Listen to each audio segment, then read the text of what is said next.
በዚህ እባብ አለ ጤም ያለው እባብ አለው ነብር አለ ማንንም ሊደርስ ንጹህ ያለ ሰው ሊጠጋም አይችልም ማለት ነው እዚህ ቦታው ላይ ያው ጠባቂ አለው ራሱ መላክ ጠባቂ ሆኖ ደግሞ ሌላ ጠባቂ አለውና ጤማም ያለው እባብ አለ ንጹህ የሆነ ሰው አይነካም ንጹህ ያልሆነ ሰው ግን ያባርራል አያስጠጋምና ያስቀዳቸው ያው ነብሩም አያስጠጋም እዚሁ ላይ ይጠብቃል ነው እንደምታየው ዙሪያውን ከቦታል ሾላው ደግሞ ለብዙ መካኖች እምነት ከዚህ ውስጥ አብረው ተጸበሉት እያደረጉ እየጠጡ ይፈወሳሉ ማለት ነው ተስራት ተመተት ተካንሰር ተጨጓራ ተደም ግፊት ሁሉ ፈውስ አግኝተዋልና ሌላውም አሁን በሩቁም በቅርቡም ያልመጣው ፈውስ ማግኘት ይችላሉ በጣም ነው የሚገርመው አባለ ጤም ያለው እባብ አለው እባብ አለ ጤም ያለው እባብ አለው ይሄን ቦታ የሚጠብቀው ማን ነው ብሎ ሲጠይቀው ልጁ ጺም ያለው እባብ አለ አለ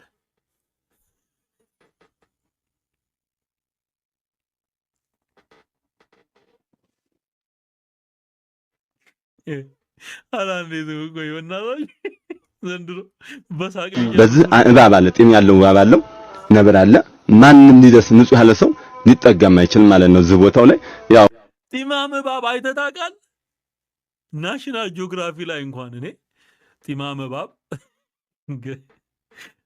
ወይኔ ዘንድሮ ያቦዬ እባብ ነው በለና ጢማሙ የሳቸውም ጺም ከዛ ተነስቶ ካገጫቸው ተነስቶ እግራቸው ድረስ ነው ትሉ የለ ያቦዬ እባብ ነው በለን በቃ ወይ ደግሞ የአቡነ አረጋዊ ዘንዱ ጢማ ወጣ መጨረሻ ላይ እባብ ጢማ ወጣ በቃ ይኸው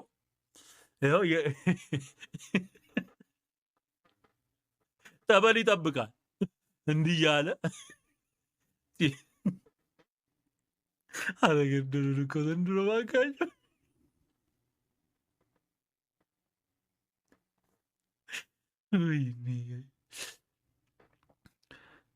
መዝሙር ሁሉ ይወጣል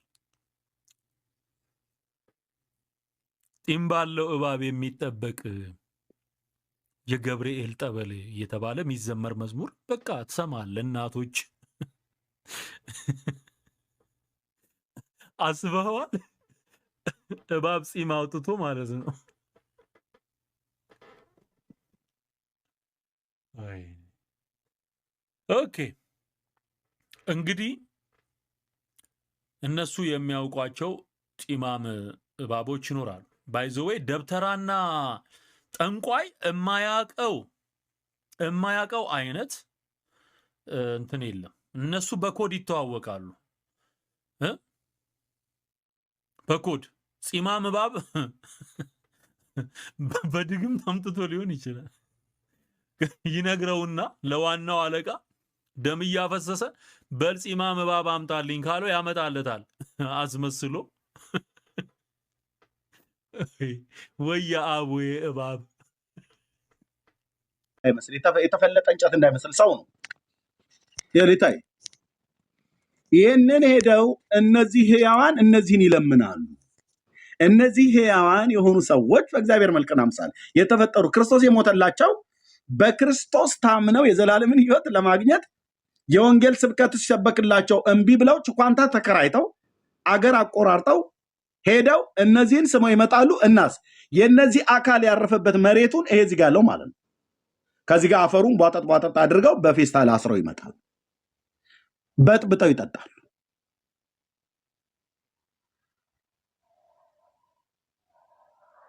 ሎክ አሁን ይሄ አሁን እዚህ ጋር ምንድነው ይሄ መቀመጫችን አካባቢ ያለ አጥንት ማለት ሰፊው አጥንት ይሄ መቀመጫችን ስጋው ያለበት ማለት ነው የሰውየው ጭንቅላቱ እዚህ ይታይ ይሄ ነው ምድራችን ላይ የተሰበከ ክርስትና ብለው የሚሉት ማለት ነው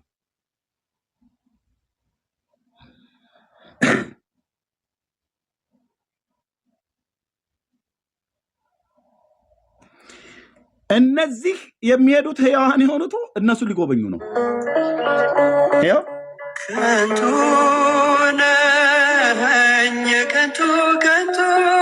ነኝ ዋስትና መከር ይሄ በሙሉ አጽም እግዚአብሔር ቃል ሆነኝ ተስፋ የሚሆነኝ ሕይወት የሚሰጠኝ አምላኬ ብቻ ነው የሚያስተማመነኝ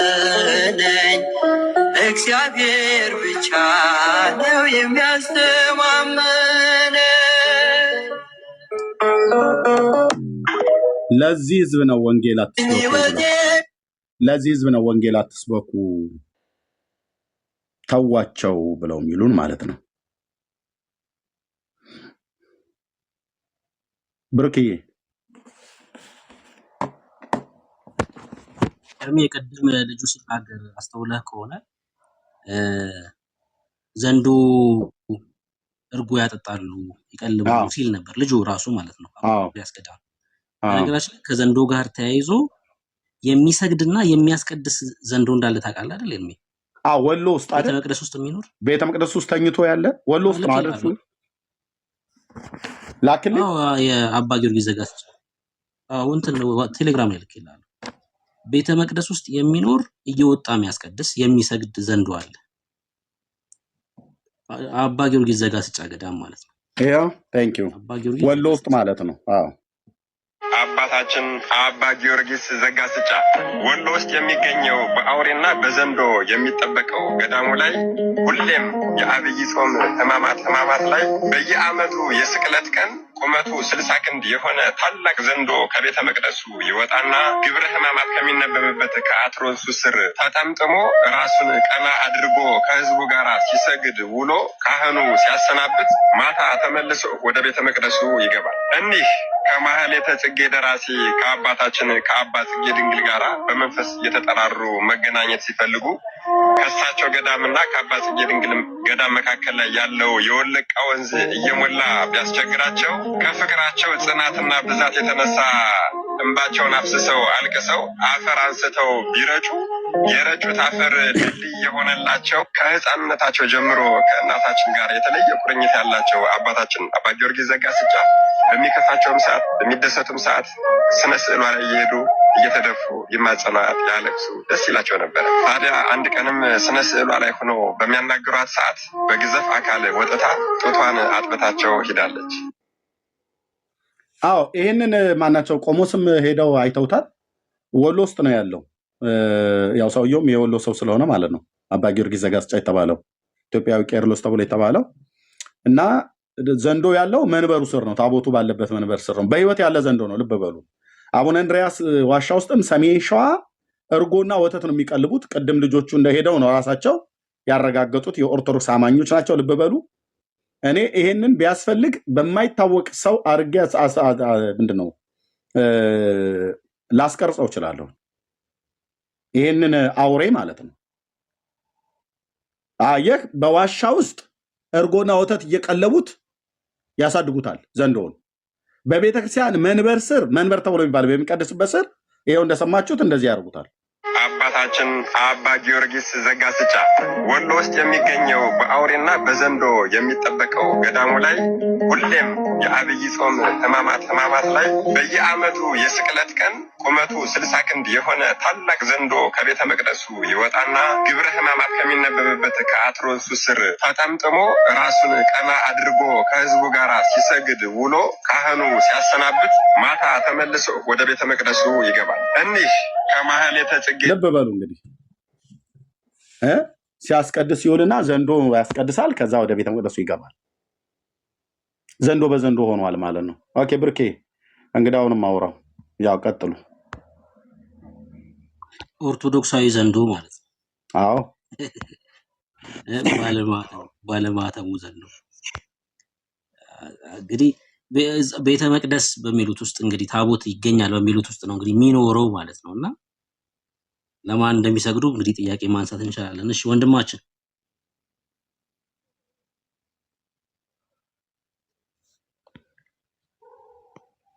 እንኳን ደህና መጣህ። እንኳን ደህና ቆያችሁ። ከየት ቤተ እምነት ነህ? ኦርቶዶክስ ተዋህዶ እምነት። እስካሁን ካሳየነው ቪዲዮ የትኛው ሐሳብ ላይ ነው ማውራት የምትፈልገው? ምንም ሐሳብ የራሴ ሐሳብ ነኝ። እኔ ራሴ ሐሳብ ነኝ። አይ እኔ ስለአንተ ሐሳብ ሳይሆን የትኛው ርዕስ ላይ ነው ማውራት የምትፈልገው? ርዕስ እስካሁን የለኝም። ማሳየነው። ርዕስ እሺ ፍጠርልኝ ርዕስ። እሺ እኔ ላንሳና ጥያቄ ከዛ እዛ ላይ እናውራ። በቃ ጎሽ አጽም በመሳም የሚገኝ በረከት አለ? አለ። እሺ መጽሐፍ ቅዱሳዊ ማስረጃ ስጠን። መጽሐፍ ቅዱስ ስታገኘው አንብበው ከመጀመሪያው እስከ መጨረሻው። ስመህ ታውቃለህ አንተ? ድብና አድርጌ ልሽ ስም አለው ሁሉ ነው ስም አውቃለሁ። ያውቃል? ልሽ ሁሉ አውቃለሁ። ለሰምታ አይደለም ስሜ ልሽ ሁሉ አውቃለሁ።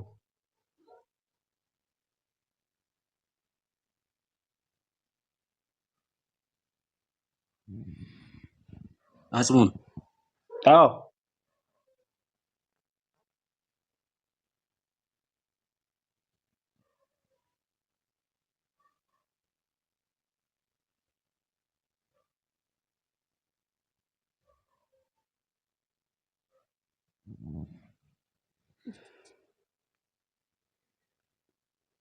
ለጥያቄ እኮ መልስ እኮ ነው እየሰጡ ያለሁት።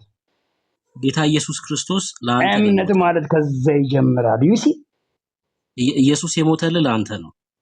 ድብና ኢየሱስ ክርስቶስ ኢየሱስ ክርስቶስ ኢየሱስ ንጉሴ የዘላለም ሕይወት ነው።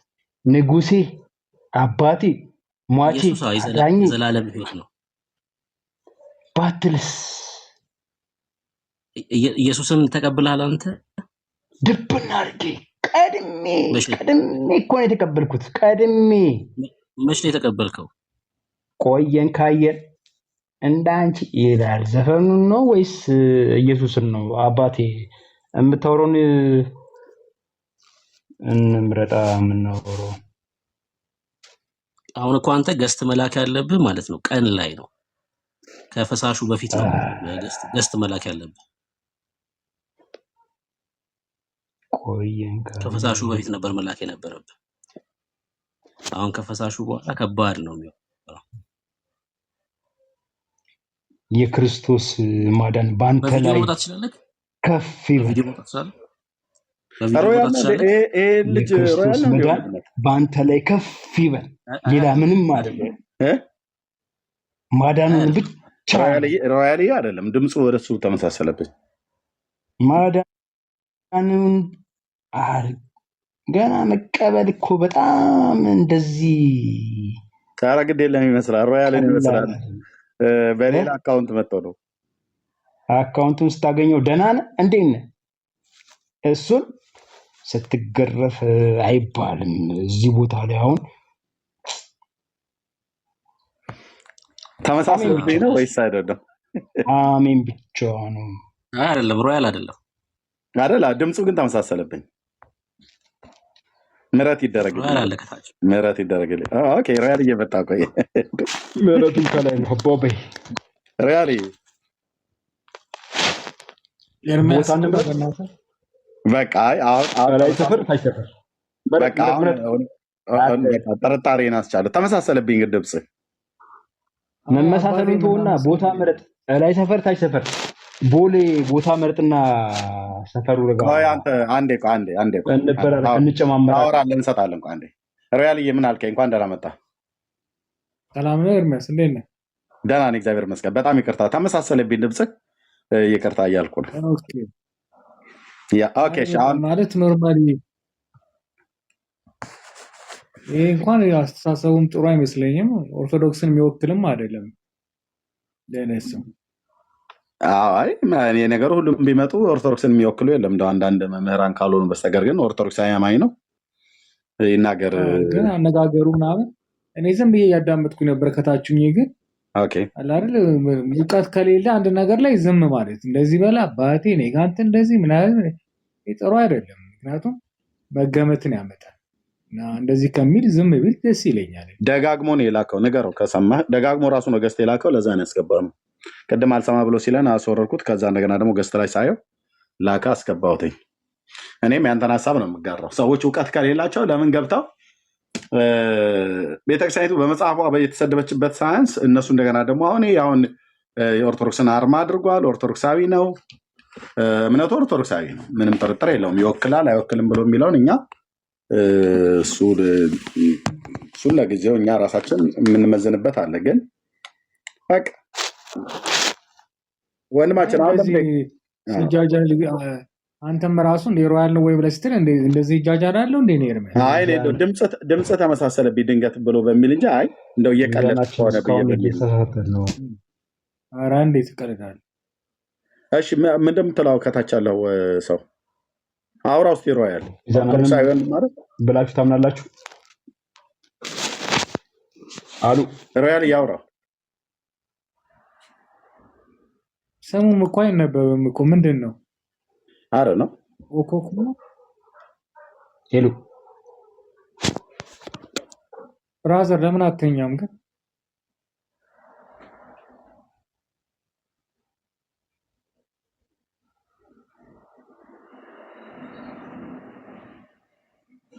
ማይክን ክፈትና አውራን እንጂ ከታች ያለው ሰው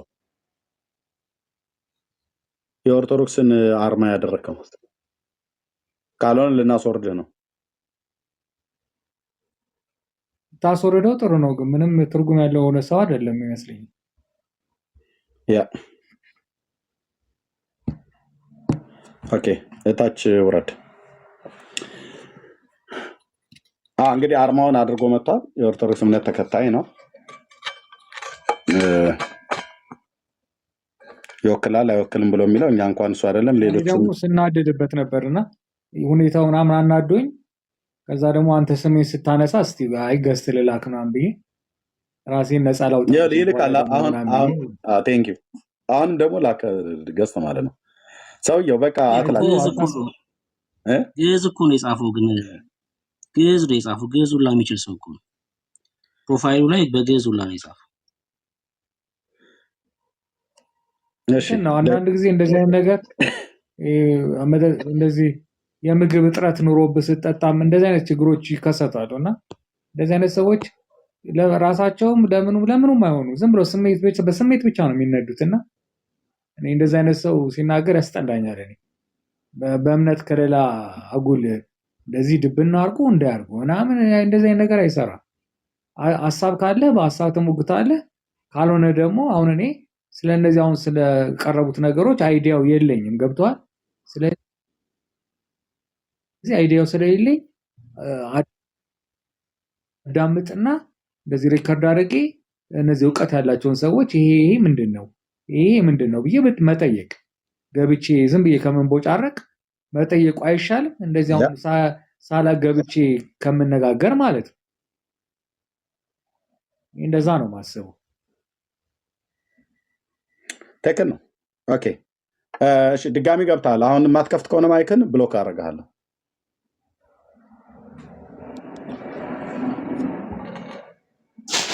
ይቅርታ ያደረግልኝ። ችግር የለውም። ከየት ቤተ እምነት ነው? ኦርቶዶክስ ተዋህዶ። እሺ፣ እንኳን ደህና መጣ። እንኳን ደህና ቆያችሁ። የቀረበው ነገር ላይ ምን የምትለው ነገር ሀሳብ አለ? የቀረበው ሀሳብ ምንድን ነበር? አላየኸውም? አላየሁትም። ዩቲዩብ ላይ ያው ቪዲዮን ደግመህ እንዳትልክ እሺ። ዩቲዩብ ላይ ተቀርቷል። ዩቲዩብ ላይ ያውና እዛው መልስ በኮሜንት ዩቲዩብ የሚያስቀምጡ ሰዎች ስላሉ ለዚህ ነው 3 ጊዜ ገብተህ 3 ጊዜ አላየሁትም ብለህ ትላለህ። ቅድም አላስወራ ብለህን ነበር። ደግመህ እንዳትልክ፣ ቀጥታ ነው የምሸኝህ ከላክ ማለት ነው። ምኑንም እኮ የሚያውቀው አይደለም ኤርሚያስ። አሁን የተደረገው ነገር አይተህ እንደሆነ ብዙ ኦርቶዶክሶች አድርገውታል አይደል? ይሄ ፕሮፋይላቸው ላይ ማለት ነው።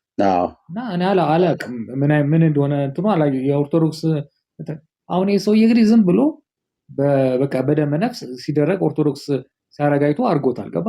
ስለ ኦርቶዶክስ ምንም እውቀት የለውም። እንዲህ አይነት ሰዎች እምነትን ያሰድባሉ። በጣም ነው የምናደድባቸው። እኔ ብዙ ጊዜ እንደዚህ አይነት ነገሮች ደፍሬ አልገባም። ለመሰለህ በቃ ማታውቀው ከሆነ ማዳመጥ፣ በቃ ከታች ነው ማዳመጥ። እኔ ማን ይከለክለኛል? አዳምጠህ መጠየቅ። አሁን ይሄ ሰውዬ ምንም እውቀት የለውም ስለዚህ ጉዳይ ላይ እና እንደዚህ አድርገህ እንደዚህ አጽመለሳለሁ ምናምን ስመዋለሁ ምን ታመጣለህ ምናምን አለኝ እኔ ጋር ምናምን እኔ አልቀበልም እንደዚህ አይነት ነገር። ምክንያቱም ይሄ እንደውም እምነቱን የሚያሰድቡት እንዲህ አይነት ሰዎች ናቸው። እኔ አሁን የቀደሙን በሙሉ ሪከርድ አድርጌ ይዤዋለሁ እና አሁን ይህን መጠየቅ እፈልጋለሁ። ሰዎች ገባህ? እኔ ከኔ አይምሮ ውጪ ከሆነ እንደዚህ አይነት ነገሮች ምንድን ነው? ለምሳሌ ይሄ ነገር ምንድን ነው? ታሪካዊ ነገር ነው ወይስ ኦርቶዶክስ በምንድን መልኩ ነው ያስቀመጠችው? ይሄን ነገር ያ ቦታ የተቀደሰ ቦታ ነው የሚለውን ለማሳወቅ ነው ወይስ ምንድን ነው የሚለውን ነገር ትጠይቃለህ ከአዋቂዎች። እነሱ ይሄ ቢሆን ይሄ ነው ብሎ ያስረዳዋል። ከዛ በኋላ ከነሱ ጋር የሆነ ፖይንት ይዘህ መጥተህ እንደ አንተ እንደዚህ ካመጣው ሰው ጋር ትነጋገራለህ። ኤርሚያስ ይመስለኛል። እኔ ግን ዝም ብለህ በደመ ነፍስ አሁን ዘልዬ ገብቼ እንዲህ ነው የምትለው ምንድን ነው እንደዚህ ነው ከምባባል ማወቅ እንደዚህ ተረድቶ መጠየቅ ይሻላል በሚል ነው እኔ ሳዳምጥ የነበረው ቅድም ማለት ነው። ራይት። ይሄም ነው መሆን ያለበትም። ሰው ብዙ ጊዜ ስለ ሃይማኖቱ ቀና የሆንና ምንም በማያውቀው እውቀት ገብቶ እመልሳለሁ ብሎ ራሱን ማሰድቦ እምነቱን ማስነቅፎ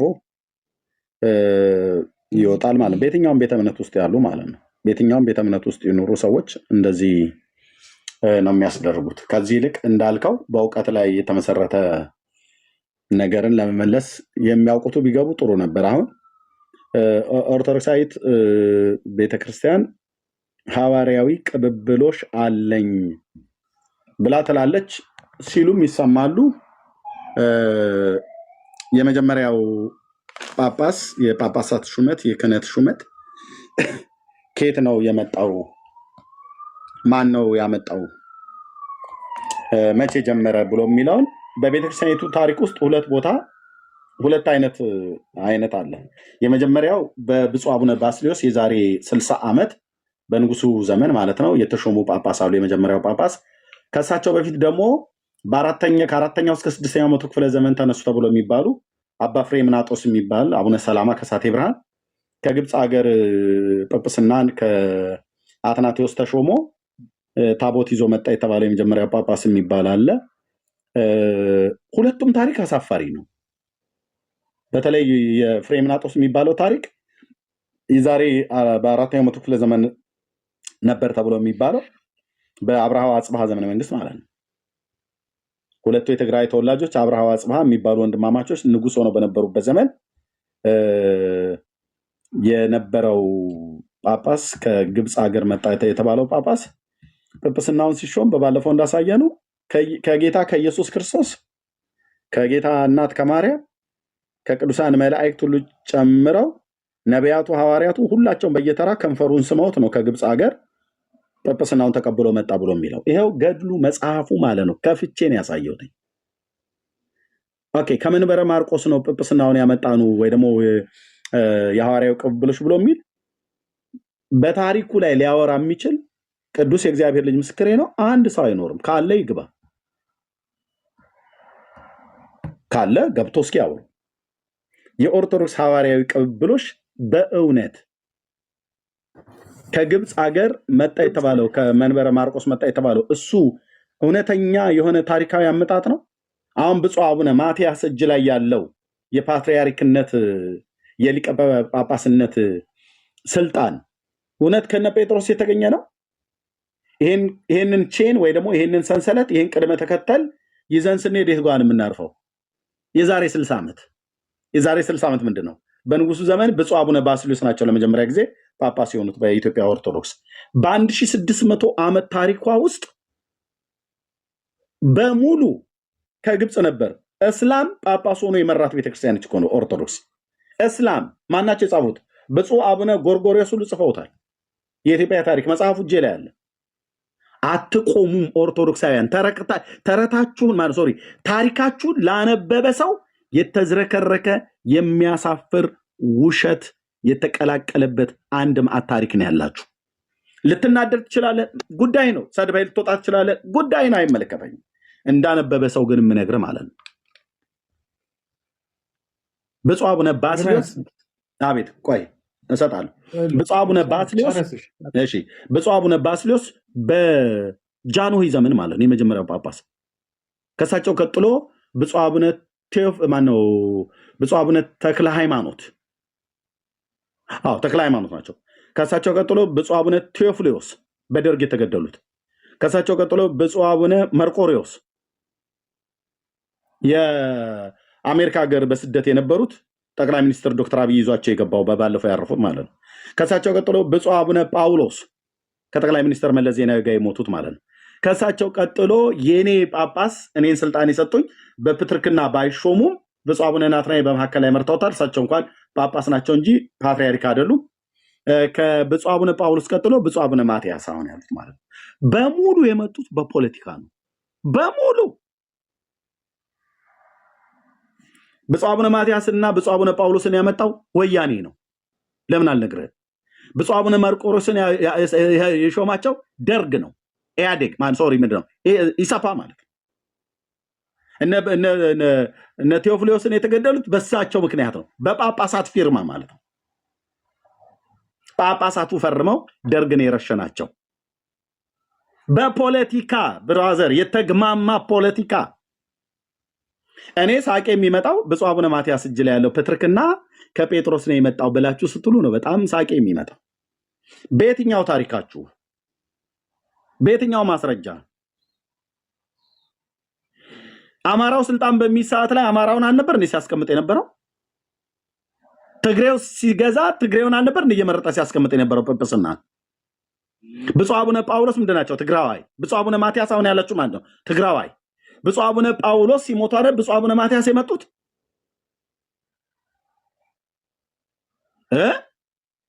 ከዛ በፊት የነበሩት ብፁዕ አቡነ መርቆሬዎስ ምንድን ናቸው? ጎንደሬ። ቻለው እንግዲህ ብራዘር።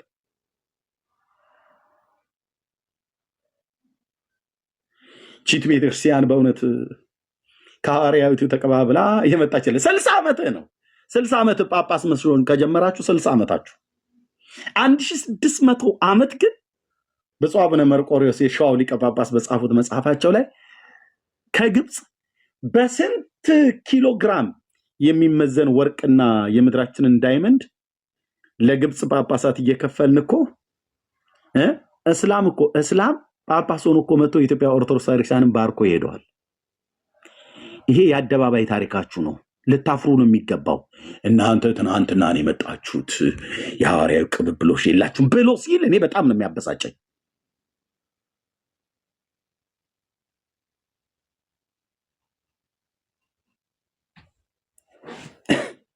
የሌላውን እምነት ለማንቋሸሽ የሚሄዱበት ማለት ነው። ታሪካችሁ የበሰበሰ ነው ውስጡ ማለት ነው።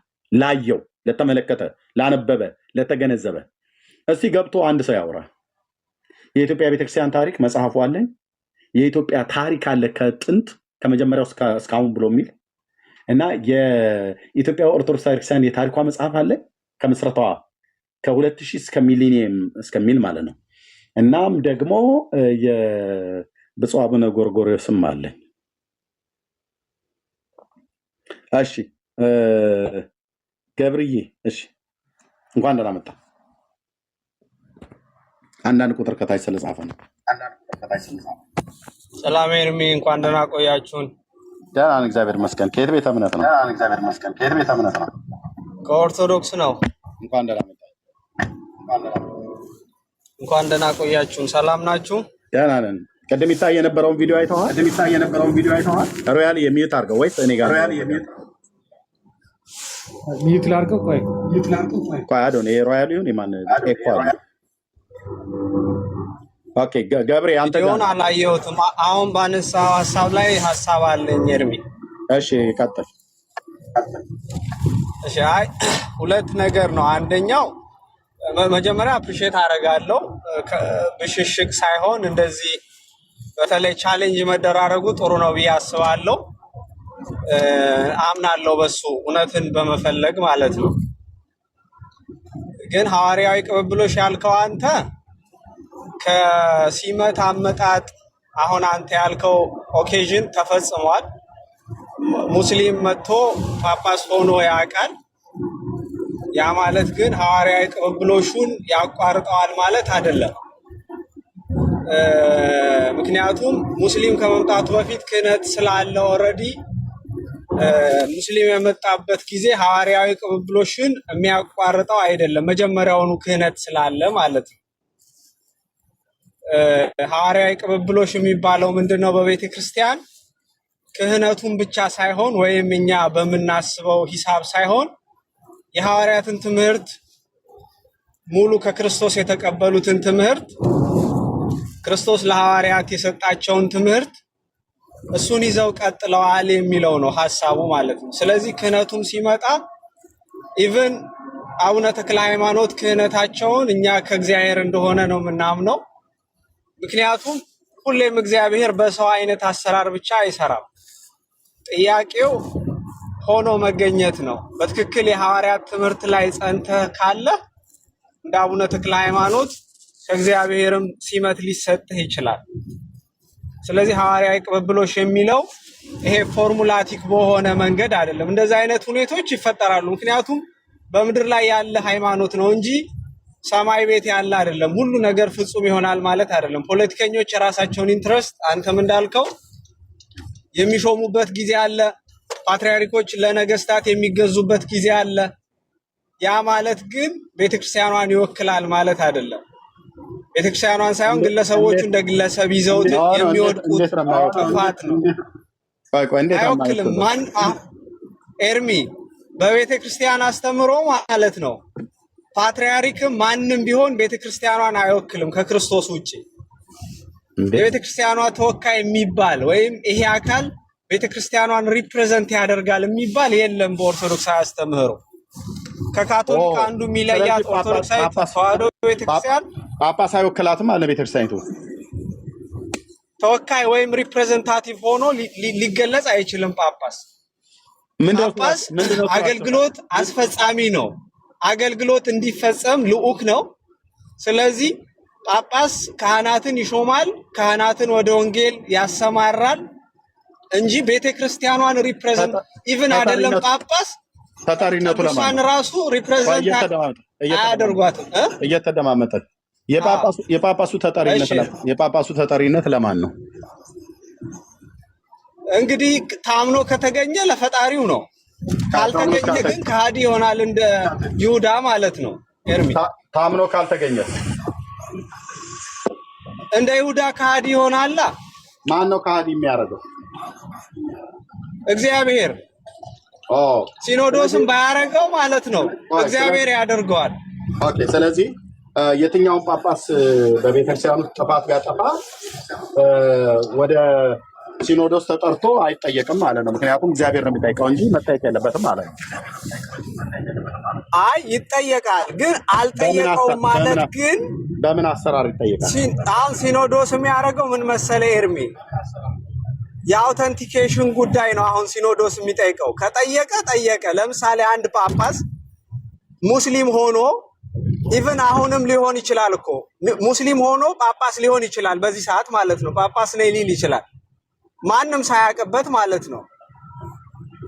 ሲኖዶስ ላያውቅበት ይችላል፣ ግን እግዚአብሔር የዛን ሰው ጵጵስና ግን አይቀበለውም። በቤተ ክርስቲያኗ ውስጥ ክህነት አለው አይባልም። ያ ሰው ለምን? በሐዋርያት ትምህርት አምኖ ስላልተገኘ ማለት ነው። በ1600 ዓመት ታሪክ ውስጥ ከግብፅ ስንት ጊዜ ነው? በ1600 ዓመት ታሪክ ውስጥ አንተ ጋር ድምፅ አለ፣ ኤኮ ያስተጋባል። የሆነ ነገር ከፍታል፣ ሪከርድ የምታረግ ከሆነ ራቅ አድርገው። ድምፅ ጥሩ አይደለም። አይ አክቹአሊ ድራይቭ እያረኩኝ ነው። እየረበሽኩ ከሆነ ስቆም መናገር እችላለሁ። ኖ በቃ ወጥተህ ከእንደገና ግባ። በጣም ነው የሚረብሸው፣ ኤኮ አለው። እኔ ነኝ ያስወጣው። ከእንደገና ተመልሰህ ግባ። ድምፁ በጣም ይረብሻል። እኔም ሳወራ የኔ ይደረባል፣ ኤኮ አለው። ተመልሰህ ከእንደገና አስተካክለውና ግባ። ምንድነው በ1600 ዓመት ታሪክ ውስጥ ስንት ጊዜ እስላም ጳጳስ ሆኖ መጣ ወደ ኢትዮጵያ? ልብ በሉ፣ እስላሞች ናቸው ጳጳስ ሆኖ የመጡት ወደ ኢትዮጵያ። ከንማጀን የኦርቶዶክስ ቤተክርስቲያን በእስልምና ተመርታ ነበር ማለት ነው። እስላም ጳጳስ ሆኖ መርቷታል ማለት ነው። እቺን ቤተክርስቲያን ነው የሐዋርያት ቤተክርስቲያን፣ ንጽሕት ቤተክርስቲያን፣ ወርቅ ቤተክርስቲያን ሰንሰለቷን ጠብቃ ማህተሟን ጠብቃ መጣች ብለው የሚሉን ማለት ነው፣ እኛ ላይ ሙድ ለመያዝ።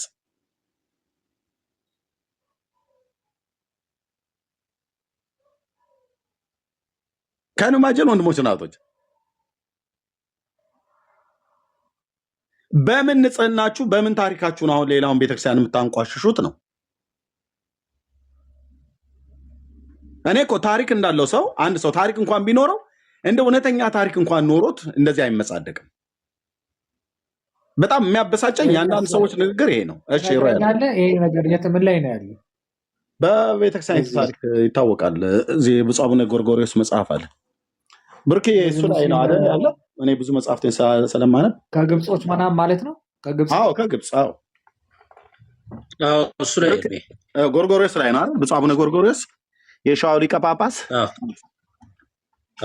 ይኸው መጽሐፋቸው እዚህ ጋር ነው። በቅርብ ማለት ነው። ምን በስህተት በዓላማ ነው ሮያልዬ፣ በዓላማ ነው ቤተክርስቲያኒቱን። ይኸው የዚህ መጽሐፍ ላይ ማለት ነው በዓላማ ነው። የምን ስህተት እኮ በስህተት ስህተት ነው ተብሎ ይታረማል። ይኸው ብፁዕ አቡነ ጎርጎርዮስ ይኸው አዘጋጅ። የታተመው በቤተክርስቲያኒቱ ማተሚያ ቤት ነው። በቤተ ክርስቲያኒቱ ማተሚያ ቤት በትንሣኤ ዘጉባኤ ማለት ነው። ዘጉባኤ ገብሬ ኤኮ አለው አንተ ጋር ምንድን ነው እሱ? አይ ቲንክ ብሉቱዝ ላይ አገናኝተው ነው የምታወራ፣ የመኪና ብሉቱዝ ላይ።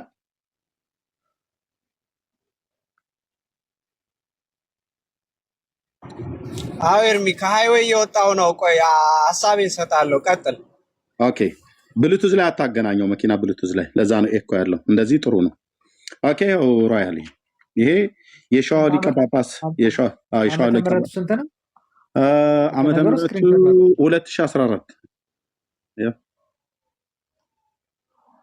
ይሄን ገና ስታሳያቸው ያውቁታል። ማንም ያውቀዋል፣ ከጳጳስ እስከ ካህን እስከ መምህር ድረስ። ይሄን መጽሐፍ አላውቀውም ብሎ የሚል የኦርቶዶክስ መምህር የለም። ባለፈው መጽሐፈ ጤፉት ትዝ ይላል አይደለ? ስለመስቀሉ የጠየቀኝ ጊዜ አንተ የዛን ጊዜ እንደውም ትዝ ይለኝ እንደሆነ ስልክ ሰጥቼ አልደወልክ ምናምን ያልከኝ ጊዜ ማለት ነው። እኔ በስነ ስርዓት ሀገር ቤት የሚኖር ሰው ነው ያገኘሁት። ራሱ መጽሐፉን የጻፈ ሰው ማለት ነው። እና ገባ እንደዚህ እነሱ ይህን ሲጽፉት በምን መልኩ እንደጻፉት እንዴት ነው ይህን የጻፉት? ይጽፉት የቻለው እንዴት ነው? እዛ አረብ ይህን ነገር ገለጻ ውስጥ ራሱ ሙስሊም ቢባል ከሙስሊም ሀገር የመጣ ከተባለ እንግዲህ ኢጅፕት ያው ሙስሊም ስለሆነች ድንገት ይባልስ የሚለው ነገር ሊያስኬድ ይችላል እንጂ እስላም ከእስላም ሀገር የመጣ ማለት ግብፅን እንደ እስላም ሀገር ቆጥሮ ሊባል ይችላል የሚል ግምት አለኝ። ኖርማሊ እስላም ከግብፅ አይደለም ከመካ መዲና ነው የሚለው መጽሐፉ። መካ መዲና ደግሞ ግብፅ አይደለም። ሮያል እንደምታውቀው መካ መዲና አሁን ራሱ በአረብ ጂኦግራፊ ውስጥ የት አካባቢ ነው ብለህ ሎኬሽን ብታደርግ መዲና እንደውም የመሐመድ አገር ነው አይደል ተብሎ የሚባለው። ሂጅራ ራሱ የሚሄዱበት መካ ማለት ነው። መዲና ከድሮም ጀምሮ የአረብ አገር ነው። ሳውዲ ማለት ነው። ሳውዲ ማለት ነው። ኖት የመን አይደለም፣ ሳውዲ ማለት ነው። እና ግብፅ ደግሞ አሁን ነው እንጂ ሙስሊም የሆነ እኮ ድሮ የነፈርዖን ሀገር ነው። የአሕዛብ ምድር ቢሆንም የጥንት አረማውያን ናቸው። ግን ይሄ መጽሐፍ በተጻፈበት ጊዜ ላይ መጽሐፉ ከግብፅ አይደለም ብሎ የሚለው ከመካ መዲናው ሹም ነው የሚለው። ጋፌር ከሚባል ከመካ መዲናው ሹም ነው ብሎ የሚለው። መካ መዲና ደግሞ ሳውዲ አረቢያ ውስጥ ነው ማለት ነው። ስለዚህ ታቦተ ሚካኤል፣ ታቦተ ማርያም፣ መስቀሉ የተባለው በሙሉ ከሳውዲ አረቢያም ነው የመጣው። የታቦተ ጽዮን ነው አይደለ? አዎ ታቦተ ማርያም ይላል። አዎ ታቦተ ማርያም ይላል። የዛን ጊዜ የግብፅ ንጉስ የነበረው ማነው ያልከው ስሙ ማን ነው? እሱ እዛ መጽሐፉ ላይ እኮ ፈርዖን ነው አይደለም? ፈርዖን ሳይሆን የሆነ አሁን ያልከው ፋሬን ነው ምናምን ጋፌር እሱ እኮ በሙሉ ያንን ኤዥያ አካባቢ ያሉትን ሀገሮችን በሙሉ ያስተዳድር የነበረ ነው ይላል። እንደዛ የሆነ ታሪክ አለው እዛ ላይ እና በዛ ምክንያት ተደራድረው እንዳመጡት ነው የሚናገረው። እሱ የዛን ሀገር ስለሚያስተዳድር ምናምን እኮ። ታዲያ ግብፅ ደግሞ በእስያ ክፍለ ሀገር ውስጥ አይደለም ያለችው። እንደዛ እንኳን ተብሎ ቢባል የዛን ጊዜ እሱ የአረብን እንደዚህ የግብጾች ምናምን ጠቅልሎ እሱ ይገዛ ስለነበረ ነው ይመስለኛል። አይ የለም እንደዛማ ካለ ከግብፁም ንጉስ ከመካ መዲናውም ሹም አይልማ። የግብፁም ንጉስ አለ፣ የመካ መዲናውም ሹም አለ። ልክ አሁን አየህ ታሪኩ ውሸት ስለሆነ በሕያው ጌታ ፊት የምነግርህ ማለት ነው። ታሪኩ ውሸት ስለሆነ ጠያይቀን ምናምን እናረጋግጥ ገብቷል። እኔ ያው ዝም አሉ እኮ ጠፉ እኮ ሰላም ጤና ይስጥልኝ። ቆይ ብራዘር ሚዩት አድርገው እያወራን ስለሆነ ኤርሚ ተመልሻለሁ ስጨርሱ ገብሬ እሺ ገብሬ ጋፌር የሚባለው ሹም በነበረ ሳለ የግብፅ ንጉስም ተብሎ ይተባላል ሮያል እያያው። ለዚህ ነው ታሪኩ እርስ በርስ ይጣላል። ለምሳሌ የድርሳነ መስቀልና የመጽሐፈ ጤፉት እና አንድ ደግሞ በቅርብ የላክልኝ ወንድምነት ከአባ ጊዮርጊስ ዘጋስጫ መጽሐፍቶች ጋር ምን ነበረ ስለ መስቀል አንድ መጽሐፍ ልካልኛል፣ አላነበብኩትም። ውዳሴ መስቀል የሚባል ውዳሴ መስቀል አላነበብኩትም። ልብ በል አሁን ውዳሴ መስቀልን አላነበብኩትም። ስላላነበብኩ አልናገርም። መጽሐፈ ጤፉትን ሙሉን ያነበብኩት። ድርሳነ መስቀል በጣም ትልቅ ነው። ሙሉን ያነበብኩት ሙሉን ከስንክሳሩ ታሪክ ጋራ ድርሳነ መስቀል ከመጽሐፈ ጤፉት ጋራ እርስ በርሱ ታሪኩ እርስ በርስ ይጣለዛል፣ እርስ በርስ ይምታታል፣ እርስ በርስ አይስማማም። አንዱ መጽሐፍ ከሌላኛው መጽሐፍት ጋር ብቻ ሳይሆን ራሱ ማናቸው እኛ ሻውዚን ያሉት ሰውዬ ገድላትና ድርሳናቶቻችን እርስ በርስ ይጋጫሉ፣ በአባቶቻችን ግን ይታረቃሉ ብለው ያሉት ቪዲዮ ነበረ። መጽሐፈ ጤፉትን የጻፈው ዲያቆን ዳንኤል የሚባለው ነው አይደል? አይደል ነው። ጸሐፊው ማን እንደሆነ ውጭ ላይ አላየሁትም። ማየት እንችላለን። ገብርዬ እናገር፣ እስከዛ ላምጣውሽ። እሺ ገብርዬ። ወይ ኤርሚ ይሰማል አሁን? አዎ ኤኮ አለው አንተ ጋር ምንድን ነው እሱ? አሁንም? እሺ አሁን ጥሩ ነው። አሁን ጥሩ ነው። ቀጥል። እሺ አዎ፣ አይ እንትን ሪፕሬዘንቴሽኑ ላይ ቅድም እንዳልኩ ነው ኤርሚ። በቤተክርስቲያን በኦርቶዶክሳዊ አስተምህሮ ጳጳስ ቤተክርስቲያኗን ይወክላል ወይም ሪፕሬዘንት ያደርጋል ተብሎ ትምህርት የለም፣ እንደዛ አይነት ነገር። ስለዚህ ለምሳሌ ሙስሊም እንኳን አሁን በነገስታት ፍቃድም ሊሆን ይችላል፣ ፎርስ ተደርጎም ሊሆን ይችላል፣ በመጣበት ወቅት ሙስሊም ጳጳስ ቢሆን እንኳን ቤተክርስቲያኗ ተሳስታለች አይባልም። ምክንያቱም ትምህርቱ አለ፣ የሐዋርያት ትምህርት ማለት ነው። ስለዚህ የሐዋርያት ትምህርት ወይም ክርስቶስ ነው ቤተክርስቲያኗን ሪፕሬዘንት የሚያደርገው ማለት ነው። ኤርሚ አንድ ጥያቄ ልጠይቅህ ገብሬ? አዎ ይቻላል። እሺ ያስተጋባል ግን። እሺ ልጠይቅህ። እሺ ስለ ሐዋርያት ቅብብሎሽ ሚዩት አድርገውና ስማኝ። እሺ ሚዩት አድርገውና ስማኝ። ከዛ ስትመልስ ሰማሃለሁ።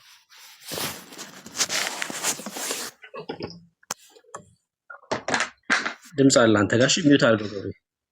እሺ ሚዩት አድርገህ ስማኝና ከዛ ስትመልስ አንሚዩት ታደርጋለህ። ስለ ሐዋርያት ቅብብሎች ስናወራ ስለ ትምህርት እያወራችሁ ነው ወይስ ሐዋርያቱ እጅ በመጫን ለጳጳሶቹ ያስተላለፉት ስልጣን አለ እያላችሁ ነው? እሱን ከለየህልን ቀላል ነው የሚሆነው። አይ ስለ ትምህርት እያወራን ነው ካላችሁ ቀላል ነው። በቃ የኢትዮጵያ ኦርቶዶክስ የሐዋርያትን ትምህርት ይዛለች አልያዘችም ብለን ትምህርት ላይ እናወራለን።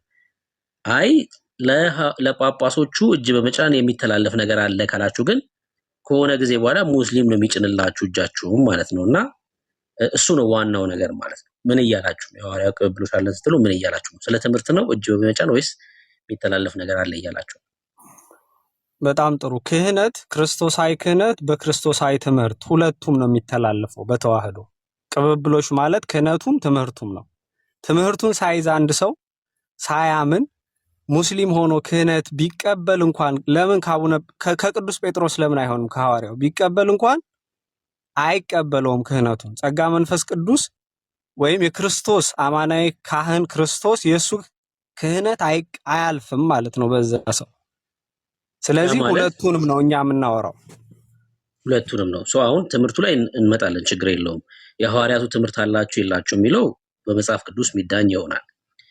ይሄ ክህነቱ ግን እጅ በመጫን ከአንዱ ጳጳስ ወደ ሌላው የሚተላለፍ ከሆነ ሙስሊም በተሾመበት ሰዓት ያ ነገር ይቋረጣል ማለት ነው። ወይ ደግሞ ሙስሊም ነው እጁን ጭኖ ለቀጣዩ ጳጳስ የሚያስተላልፈው ማለት ነው ስልጣኑ። አይደለም እንደዛ ሳይሆን በል አሁን ለምሳሌ ሙስሊም የሆነበት ጳጳስ አለ እንጂ እኮ ሙሉ ካህናቶቹ ሙስሊም ናቸው ማለት አይደለም በዛን ሰዓት። ስለዚህ ካህናቶቹ ናቸው እንዴ ታዲያ? እኔ እኮ አልገባህም። እኔ ስለ ክህነት አይደለም የማወራው፣ ስለ ካህናቱ ሳይሆን ስለ ጵጵስናው ነው የማወራው። ለምሳሌ ጳጳስ የሚሆነው አሁን ለምሳሌ የኢትዮጵያን ኦርቶዶክስ እየመሩ ያሉት ማን ናቸው? አቡነ ማትያስ ፓትርያርክ ናቸው እሳቸው እንጂ በጵጵስና እኮ ስልጣን ልዩነት የለም። በነገራችን ላይ በአቡነ ማትያስና በሌሎች ጳጳሳት በሌሎች ጳጳሳትና ፓትርያርክ የሚሆኑ ሰው የጴጥሮስን ስልጣን ይዘዋል ተብሎ ነው የሚታመነው። እሳቸው ብቻ ሳይሆን ሙሉ ጳጳሳቶች እኩል ነው ስልጣናቸው፣ ወይም የክህነት ደረጃ የለውም በጳጳሳት መካከል። ያስተዳደር ነው እንትኑ ልዩነቱ ሄራርኪው። በጳጳሶቹ መካከል ልዩነት ከሌለ እጅ በመጫ የሚተላለፍ ነገር የለም ማለት ነው።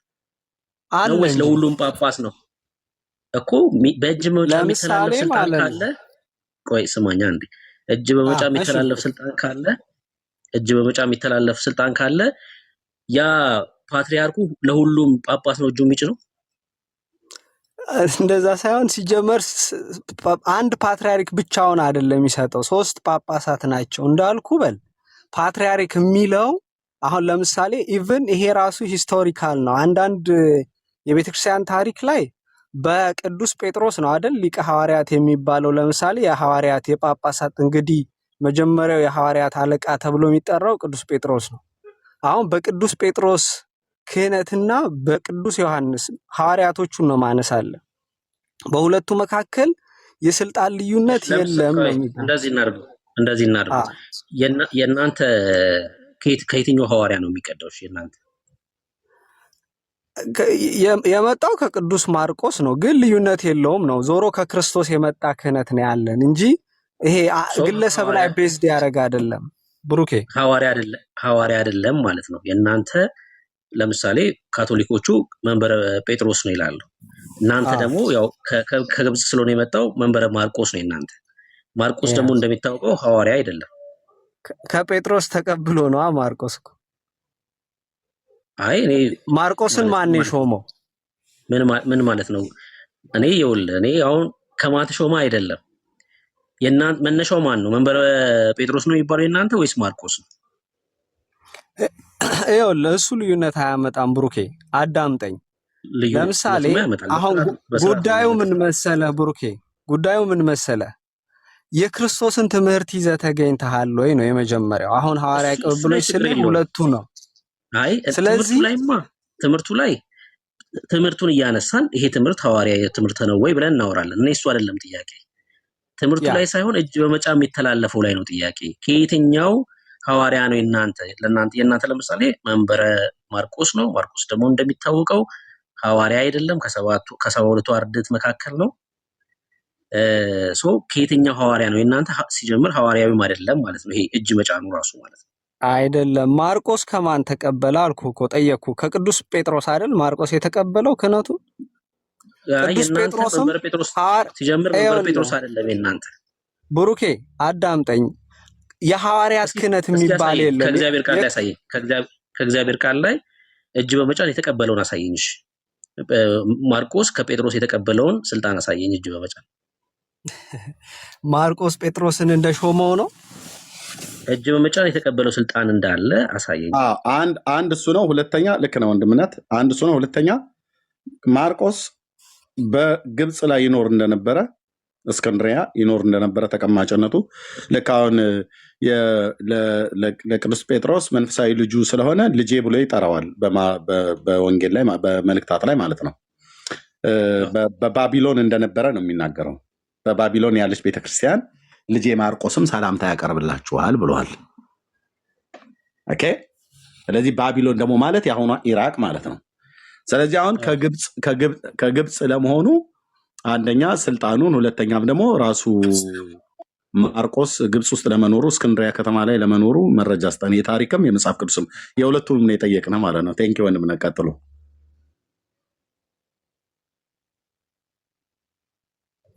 ኤርሚ አሁን እንትን እናንተ አሁን ያመጣችሁት ወደ መጽሐፍ ቅዱስ ትምህርት ሆነ። እናንተ አሁን ያመጣችሁት ወደ መጽሐፍ ቅዱስ ትምህርት ሆነ። ገብርዬ ማስተጋባት ጀመረ። ስልክ ተደውሎብህ ነበር። ኤርሚ ያስተጋባል። ያንተ ነው። ፍላይት አድርገውና እንደገና አብረው ወይ ተመለሰ ገባ ወይ ስልክ ተደውሎበት ነው የሚሆነው። ኤርሚ የሙስሊሞቹ ገጽ 27 እሺ የአቡነ ጎርጎሪዮስ እሺ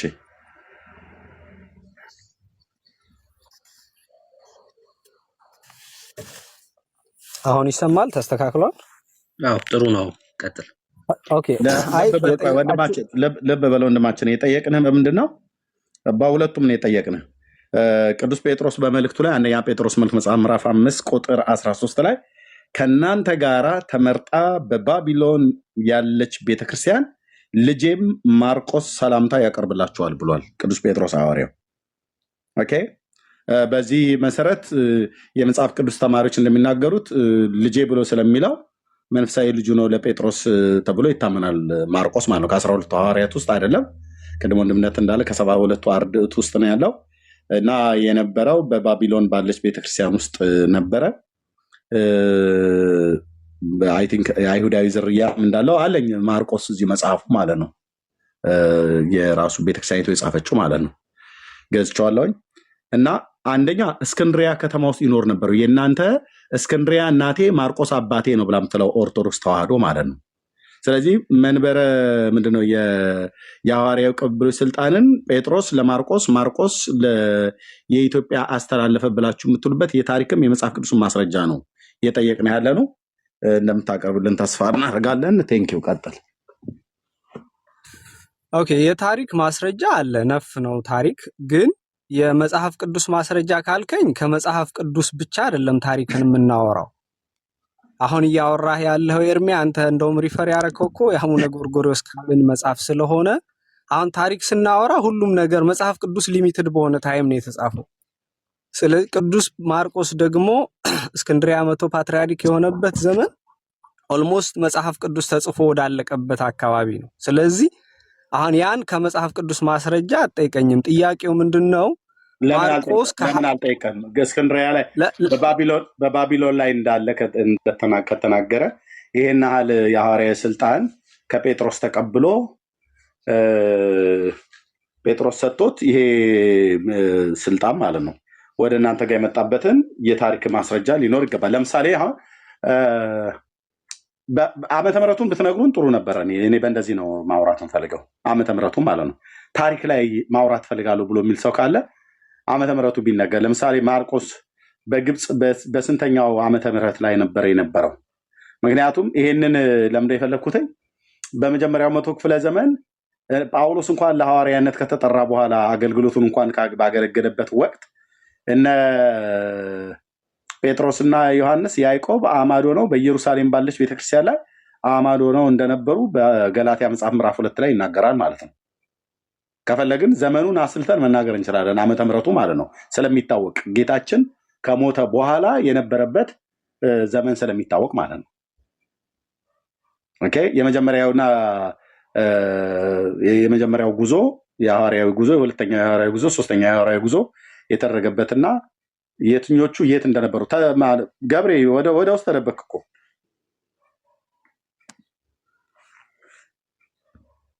የታሪኩን ማስረጃ ሁሉ ጭምር በትክክል ብትነግረን በጣም ደስ ይለናል ማለት ነው። ተደበቅህ እኮ ገብሬ፣ በትክክል ብትነግረን በጣም ደስ ይለናል ማለት ነው። ፍላይት ሞድ ላይ አድርገውና ተመልሰህ እንትን በለው፣ ከላይ ያለውን እንትን አጥፍተው ማለት ነው። እኔ የምመክራችሁ ለኦርቶዶክሳውያን ወገኖች ይቅርታ አድርጉልኝ፣ ይህንን ቋንቋ ስጠቀም ምንድነው ይባላል? ጉራህን አትቸርችር ይባላል አይደል? በኢትዮጵያ አንዳንድ ሰው ሊጎርር ሲል ነው እንደዚህ አትበል ምናምን ነገር ብሎ ይላል። ምንም የሚያኮራችሁ ታሪክ የላችሁም ብዬ ባልልም የሚያኮራ ታሪክ እንዳላት ሁሉ የማያኮራችሁ ደግሞ ታሪክ አላችሁ። ስለዚህ ደርሶ የሰውን እምነት የሰውን ሃይማኖት ለማጣጣል የምትሄዱበትና የምትናገሩበት ርቀት ታሪካችሁ እንድንፈትሽ ያደርገናል ማለት ነው። ስለዚህ ታሪካችሁ ሲፈተሽ አሁን ማን ነው ቀርቦ ሊያወራ የሚችል? ማርቆስ ላይ ገድለ ማርቆስ እንዳለ ገድለ ማርቆስን አንብበዋል ወንድምነት?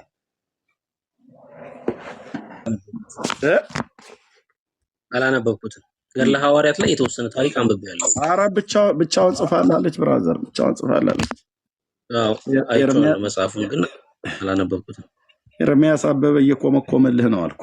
ገድለ ቅዱስ ማርቆስ ወንጌላዊ በኢትዮጵያ ኦርቶዶክስ ታሪክ ሊቃውንት ጉባኤ አባላት ታይቶና ተመርምሮ ለመጀመሪያ ጊዜ የታተመ ያው ዮሐንስንም ልክ ይላሉ።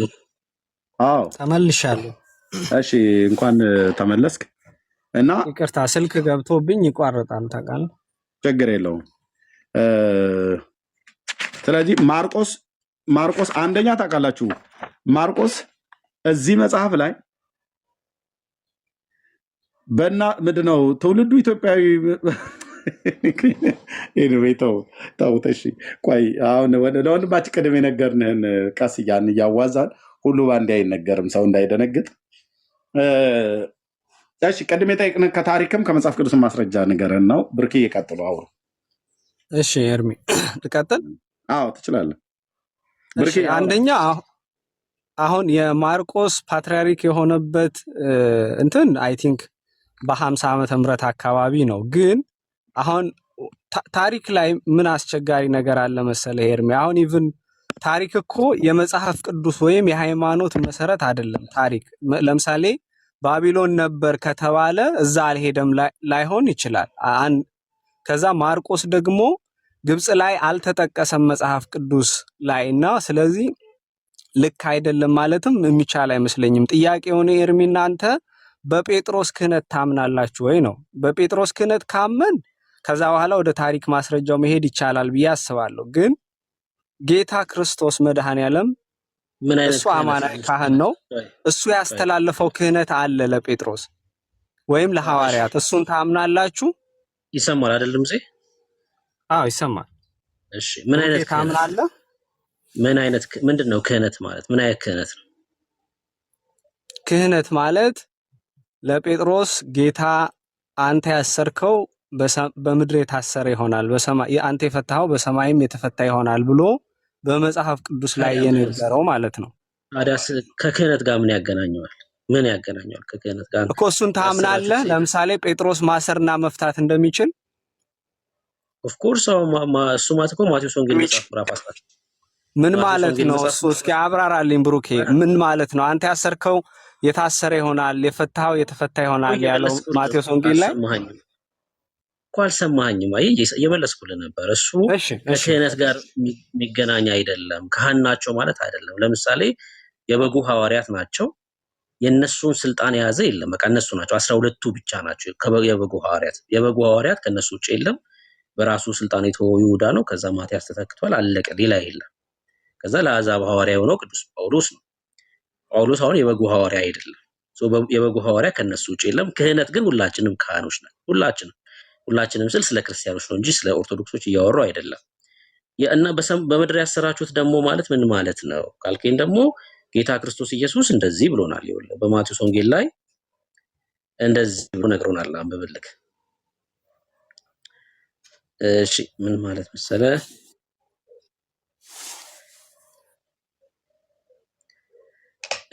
ወንድም ይኸውልህ ማቴዎስ ወንጌል መጽሐፍ ምዕራፍ 18 ወንድም ቢበድል ሄደ አንተና እርሱ ብቻችሁን ሆናችሁ ውቀሰው፣ ቢሰማ ወንድምህን ገንዘብ አድርገው።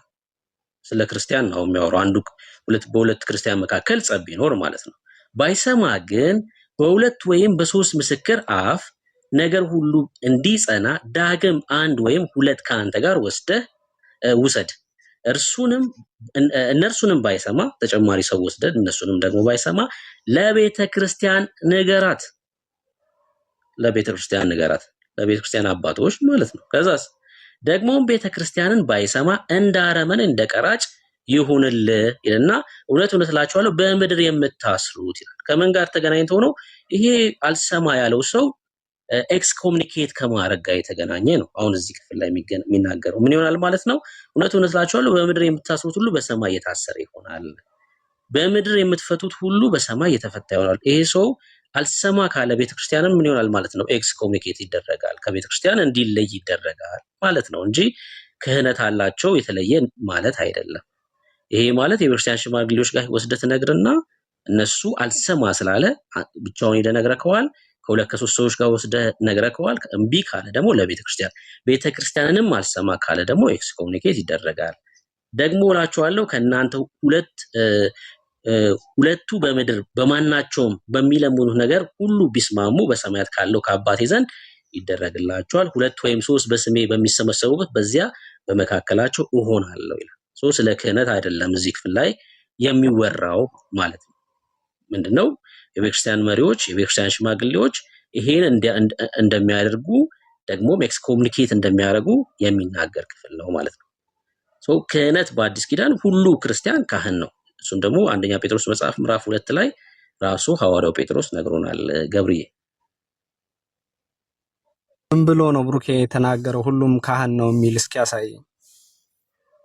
እሺ እሱን ደግሞ ላሳይህ። እሺ መልሼ እልሃለሁ ማለት ነው። አንደኛ ጴጥሮስ መጽሐፍ ምዕራፍ 2 ላይ እንደዚህ ይላል።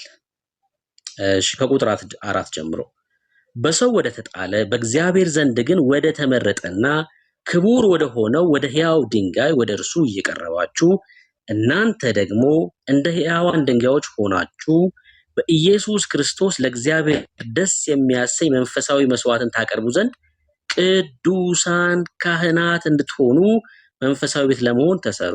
ምን ለመሆን? ቅዱሳን ካህናት። በመጽሐፍ እነሆ የተመረጠና የከበረ የማዕዘን ራስ ድንጋይ በጽዮን አኖራለሁ፣ በእርሱ የሚያምን አያፍርም ተብሎ ተጽፏልና።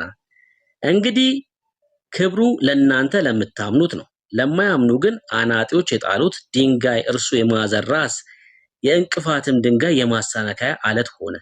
የማያምኑ ስለሆኑ በቃሉ ይሰናከላሉና ለዚህም ደግሞ የተመደቡ ናቸው። እናንተ ግን ቁጥር 9 ዋናው ክፍል ነው።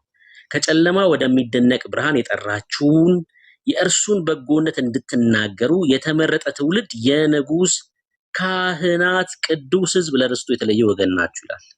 ምንድናችሁ አለ? እናንተ ግን ከየት? ከጨለማ ወደሚደነቅ ብርሃን፣ ክርስቲያኖች ማለት ነው። ከሞት ወደ ሕይወት የተሻገሩ የጠራችሁን የእርሱን በጎነት፣ ወደ ብርሃን የጠራችሁ የእርሱን በጎነት እንድትናገሩ የተመረጠ ትውልድ፣ ቀጥሎ የንጉሥ ካህናት፣ ቀጥሎ ቅዱስ ሕዝብ፣ ለርስቱ የተለየ ወገን ናችሁ ይላል። ክህነት ማለት አሁን በአዲስ ኪዳን ክርስቲያኑ ሁሉ ነው ማለት ነው። መስዋዕት እናቀርባለን ማለት ነው። ካህን መስዋዕት ያቀርባል። መስዋዕት የምናቀርበው ደግሞ እዚሁ ቅዱሱ መንፈስ ለመንፈሳችን ይመሰክራል። እኛም ደግሞ እዚሁ ስፍራ ላይ መስዋዕትን እናቀርባለን ማለት ነው። እና የእሱም በጎነት ደግሞ እንናገራለን ሁላችን ክርስቲያኖች ማለት ነው። ግን ብሩኬ እዚህ ላይ ካህናት ናችሁ አይልም። የካህን ልጆች ናችሁ ነው የሚለው። የክርስቶስ ልጆች እንደሆንን ነው እንጂ ካህናት ናችሁ የሚል የለም። አንተ ያነበብከው ላይ የካህን ልጆች ናችሁ፣ ያ የቅዱስ ካህን ልጆች ናችሁ ነው እንጂ ካህናት ናችሁ የሚል የለም። አሁን ባነበብከው ውስጥ ኧረ በጋ አምላክ እስኪ ያሳየን አንተ ያስከውን የእግዚአብሔር ቃል ነው። አንተ ያነበብከው ላይ ነው የተነሳሁት። እኔማ ያነበብኩትን ድጋሜ ላንብብልህ። እናንተ ካህናት የሚል የንጉሥ ካህናት ናችሁ ይላል። የንጉሱ ካህናት ናችሁ ማለት ነው። የንጉሥ ካህናት ማለት የንጉሱ ካህናት ናችሁ። ድጋሜ ላንብብልህ። እንደዛ አይነት አገባብ የለውም። የንጉሥ ካህናት ልጆች ናችሁ፣ እናንተ የንጉሥ ካህን ልጆች ናችሁ ለማለት ነው እንጂ እንዴት የንጉሥ ካህናት ናችሁ ይላል? እንዴ አለ ከቃሉ ጋር ጸብክ። አሁን አንተ የንጉሥ ካህናት ልጆች ናችሁ አልክ። የንጉሥ ካህናት ልጆች ማለት እነማን ናቸው? የንጉሥ ካህናት እነማን ናቸው? ከዛኛ ልጆች ካህናት ነው። አሁን ስለ ክርስቶስ ነው የሚያወራው። አይውልህ ካህናት ማለት ብዙ አንዴ ቆየውልህ። በአዲስ ኪዳን ካህናት የሉም ማለት ሊቀ ካህናት የሉም። ሶሪ በአዲስ ኪዳን አንድ ሊቀ ካህናት ማለት ብዙ ቁጥር ነው። እዚህ ክፍል ላይ ካህናት ይላል። ካህናት ማለት ብዙ ቁጥር ነው። የንጉሥ ካህናት ሲል ስለ ሊቀ ካህን እያወራ አይደለም። ሊቀ ካህኑማ በነጠላ ቁጥር የሚጠራ ነው። አንድ ብቻ ነው። ዘላለማዊ ሊቀ ካህን ኢየሱስ ነው። እኛ ደግሞ የንጉሥ ካህናት ነን። የንጉሥ ካህናት ልጆችም አይልም ሲጀምር። የንጉሥ ካህናት ቅዱስ ሕዝብ ናችሁ፣ ለርስቱ የተለየ ወገን ናችሁ ነው የሚለው እንጂ የንጉሥ ካህናት ልጆችም አይልም። ልጨምርልህ ጥቅስ ኖ አሁን አንተ ያነሳው ሁለት ነገር ይጋጫል ብሩኬ። አሁን ልመልስልህ የኔን ሐሳብ። አንድ ጥቅስ ልጨምርልህና ከዛ ትናገራለህ። ዮሐንስ ደግሞ በመልእክቱ ላይ እንደዚህ ያለ ራእይ መጽሐፍ ምዕራፍ 1 ላይ ማለት ነው እንደዚህ ይላል ካለውና ከነበረው ከሚመጣውም በዙፋኑ ፊት ካሉት ከሰባቱ መናፍስት ከታመነው ምስክር ከሙታን ከሆነ ኢየሱስ ክርስቶስ ጸጋና ሰላም ለእናንተ ይሁንልና ለወደደን ከኃጢአታችንም በደሙ ላጠበን መንግስትም ለአምላኩና ለአባቱ ካህናት እንድንሆን ላደረገ መንግስትም ለአምላኩና ለአባቱ ካህናት እንድንሆን ላደረገ ለእርሱ ከዘላለም እስከ ዘላለም ድረስ ክብር ኃይል ይሁን አሜን ይላል። ምን ሆነናል ማለት ነው? በደሙ ካጠበን በኋላ እንዲወዶን መንግስትም ለአምላኩና ለአባቱ እግዚአብሔር አብ ማለት ነው ካህናት እንድንሆን ካህናት ነን፣ የእግዚአብሔር ካህናት ነን። እኛ በአዲስ ኪዳን ክርስቲያን ሁሉ ከጨለማ ወደ ብርሃን የመጣ ሁሉ ካህን ነው ማለት ነው። ገብርኤል ነው አሁን አንተ ባልከው ውስጥ ካህናት ናችሁ የሚል ለሁሉም ሰው የተነገረ አይደለም። አሁን አንተ የምታነሳው ነገር ማለት ነው። እሺ አንተ ለነማን እንደሆነ ትነግረኛለህ ከቃሉ ላይ ማለት ነው። ይሄ ቃል የሚናገረው ካህናት ለብቻ ለተመረጡ፣ ለምሳሌ ቅዱስ ጳውሎስ ለጢሞቴዎስ ካህናትን እንዴት መሾም እንዳለበት ነግሮታል አይደለ? ለምሳሌ አንተ አሁን ችግር የተፈጠረው አንተ ጋር የቅዱስ ጳውሎስን ክህነት አትቀበለውም ማለት ነው። ከሐዋርያት የተቀበለው እንደዚህ አይሻልም? ገብርዬ የኔን ችግር ተውና ካነሳዋቸው ጥቅሶች ላይ ለነዚህ ሰዎች ሐሳቡ ላይ ማለት ነው ብሩኬ። አይ ከጥቅሱ ላይ ነው። ጥቅሱ ላይ ይሄ ጥቅስ ለነዚህ ሰዎች ነው ብለህ ከቃሉ ላይ ያሳየኝ። ከዛ እኔ እማራለሁ ማለት ነው ከቃሉ ላይ። በጣም ጥሩ። አሁን ለምሳሌ መጀመሪያ ላይ ያነሳው ጥቅስ ላይ ልሂድልህ።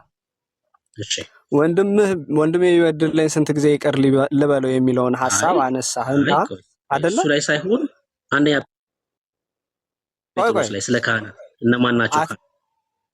አትገድበኛ ብሩኬ፣ ለአንተ ሰጥቻለሁ አይደል? ሐሳብህን ጨርሳል። እኔም ልናገር አይሻልም?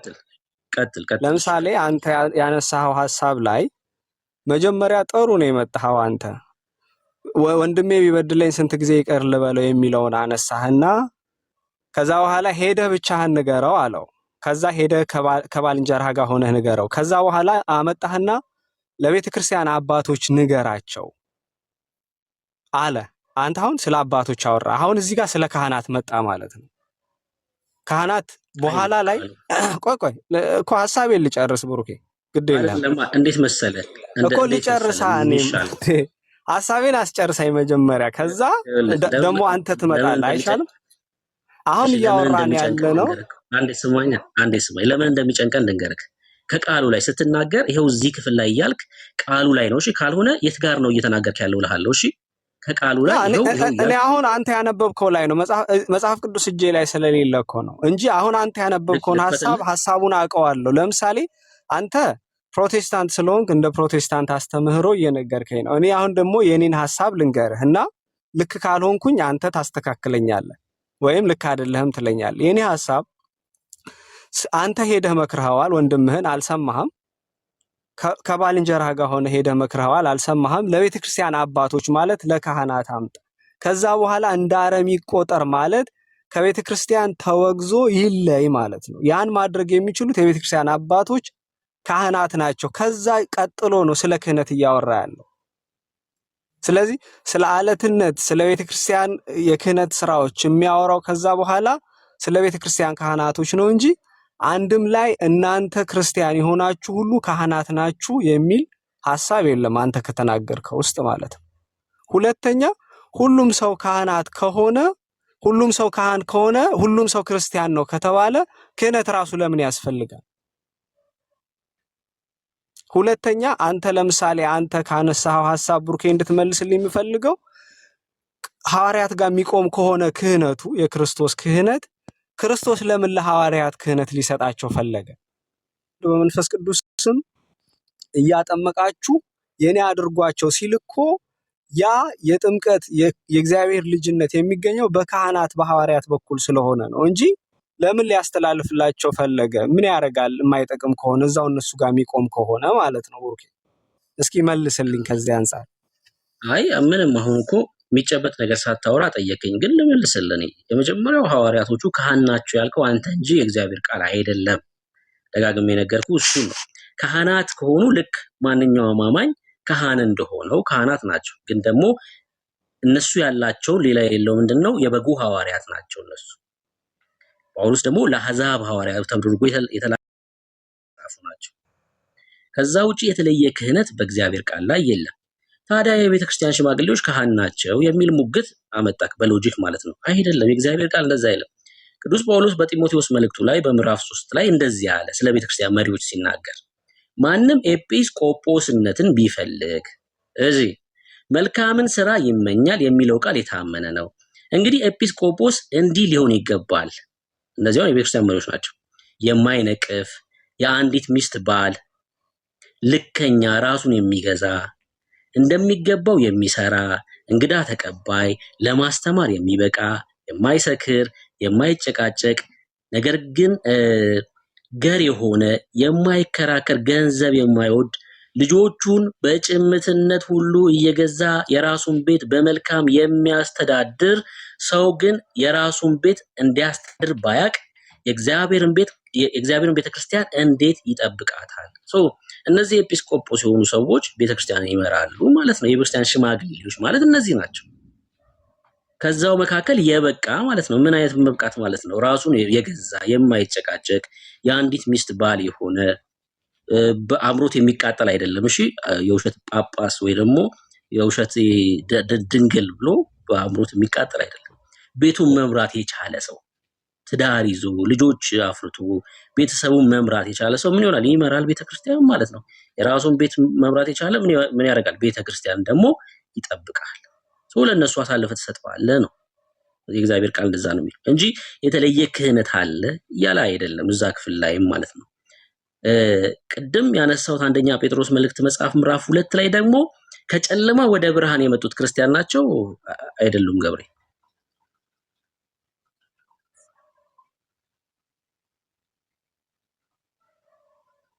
ከሞት ወደ ህይወት ማለት ነው። ከዚህ ዓለም ገዢ ከሆነው ወደ ፍቅሩ ልጅ መንግስት የፈለሱ ማለት ነው። የፍቅሩ ልጅ መንግስት ማለት እግዚአብሔር ራሱ ኪንግደሙን የሚመራበት ማለት ነው። ጨለማ ማለት ደግሞ የዚህ ዓለም ገዢ የሆነው ኪንግደሙን የሚቆጣጠርበት ማለት ነው። ከሞት ወደ ህይወት መሻገር ማለት ነው። አሁን እኛ ክርስቲያኖች እዚህ ያለን ክብር ለኢየሱስ ሲሆን ወደ ፍቅሩ ልጅ መንግስት ፈልሰናል። ያ ኪንግደም ማለት ነው፣ ብርሃን ማለት።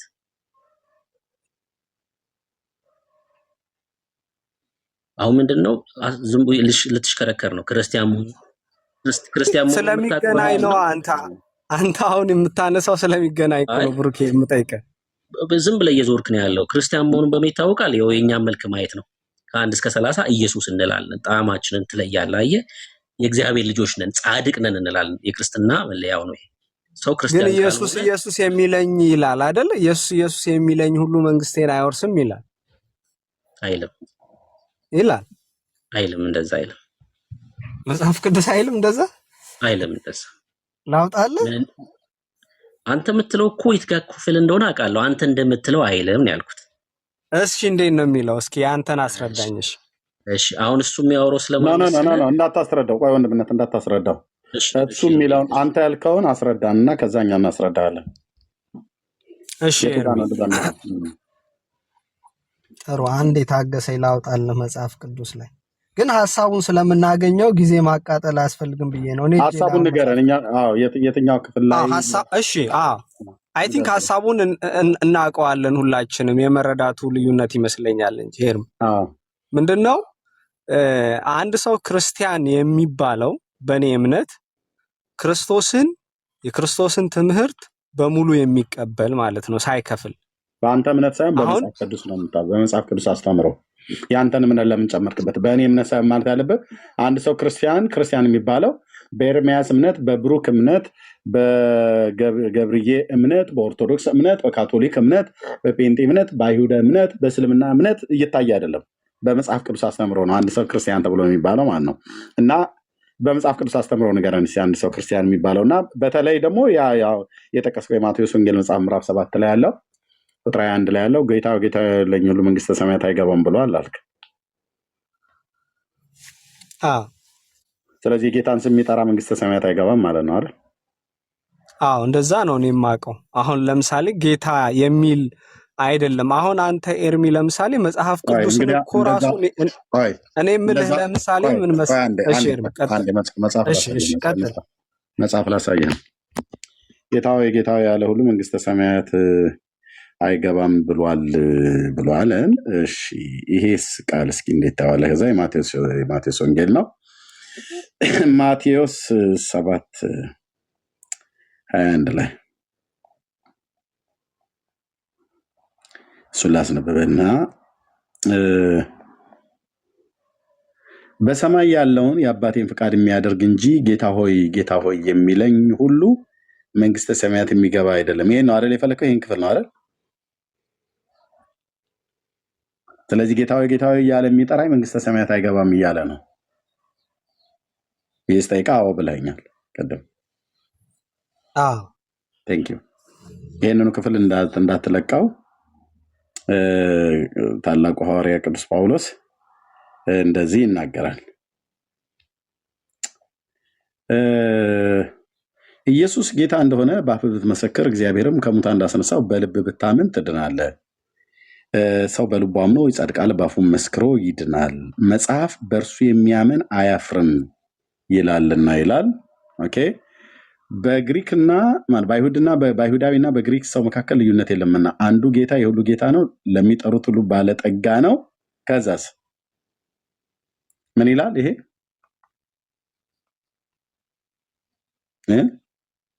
ገብርዬ በጌታ የጌታን ስም የሚጠራ ሁሉ ይድናልና። የማን ስም የሚጠራ ይድናል? የጌታን ስም የሚጠራ ሁሉ ይድናልና። ማቴዎስ ወንጌል መጽሐፍ ምዕራፍ 7:21 አንተ ስታብራራው ምን አልክ ቅድም? ይሄን ክፍል የሚጠራ ጌታ የሚል ስለዚህ መጽሐፍ ይጋጫል ማለት ነው። ኤርሚ ማቴዎስ አልወጣኝም። እናንተ ጋር የተጋጨ ኖ አንተ አታምነውም እንደ ያኛውን ሐሳብ? እኔ የአምላኬን ቃል ነው። ጴንጤ ነን እኛ የእግዚአብሔርን ቃል ሙሉ በሙሉ የምናምነው። ኦኬ ልብ በል።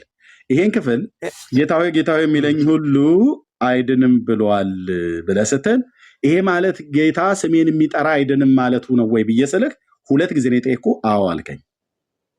2 ጊዜ ጠየቅኩ። አዎ አልከኝ። ስለዚህ አሁን እዚህ ልብ በል። ማቴዎስ ወንጌላዊውን ይሄን የተናገረው ሐዋርያው ደግሞ የተባረከው ሐዋርያ ቅዱስ ጳውሎስ ደግሞ እዚህ ጋር ምን አለ? የጌታን ስም የሚጠራ ይድናል አለ። ይሄን ክፍል ደግሞ ቅዱስ ጳውሎስም ማቴዎስ የሚያገኙት ከታላቁ ነቢይ ከኢዩኤል መጽሐፍ ላይ ነው። ኢዩኤል ደግሞ በትንቢቱ ምን አለ? ወደ መጨረሻው ላይ ከዚህ ከቁጥር 28 ጀምሮ ከዚህም በኋላ እንዲህ ይሆናል፣ መንፈሴን ስጋ ለባሽ ሁሉ ያፈሳሉ፣ ወንዶችና ሴቶች ልጆችም ትንቢት ይናገራሉ፣ ሽማግሌዎቻቸውም ህልምን ያልማሉ፣ ጎበዛዝቶቻቸው ራእይን ያያሉ። ደግሞም በዚያን ወራት በወንዶችና በሴቶች ባሪያዎቼ ላይ በመንፈስ ያፈሳለሁ። በላይ በሰማይ ድንቆችን አሳያለሁ፣ በታችም በምድር ደምና እሳት፣ ጢስም ጭጋግም። ታላቁና የሚያስፈራው የእግዚአብሔር ቀን ሳይመጣ ፀሐይ ወደ ጨለማ፣ ጨረቃም ወደ ደም ይለወጣል። እንዲህም ይሆናል፣ የእግዚአብሔርን ስም የሚጠራ ሁሉ ይድናል። ከዚህ ነው የወሰዱት። አየህ፣ ቅዱስ ጳውሎስ ከዚህ ነው የወሰደው። የማንን ስም የሚጠራ ነው የሚድነው? የእግዚአብሔርን ስም። አዎ፣ ይሄ የእግዚአብሔርን ስም የሚጠራ ይድናል ብሎ ነቢዩ የተናገረውን ቅዱስ ጳውሎስ በሮሜ መልእክቱ ላይ ምዕራፍ 10 ቅድም ያስነበብኩ ክፍል ላይ የጌታን ስም የሚጠራ ይድናልና አለ ማለት ነው። አንተ ደግሞ ማቴዎስ ወንጌል መጽሐፍ ምዕራፍ 7:21 ላይ ያለውን ቃል አይ ቲንክ ደብተራዎቹ ሲተረጉሙ አሳስተው ተርጉመውብህ ምን አልከን?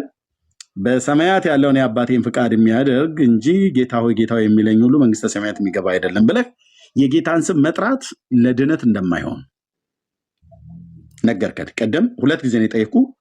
የጌታን ስም የሚጠራ አይድንም ማለት ነው ወይ ብዬ ስለ አዎ አልከኝ። ከፍሎ የጌታን ስም መልሰልኛል እኮ እንዴ?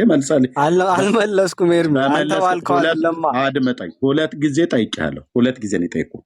በመለስክልኝ ላይ ነው ተንተርሼ እየነገርኩ ያለሁት። ኦኬ አሁን እዚሁ ከአንተ ተነስቼ ልጠይቅ። አድመጠኝ ፕሊዝ።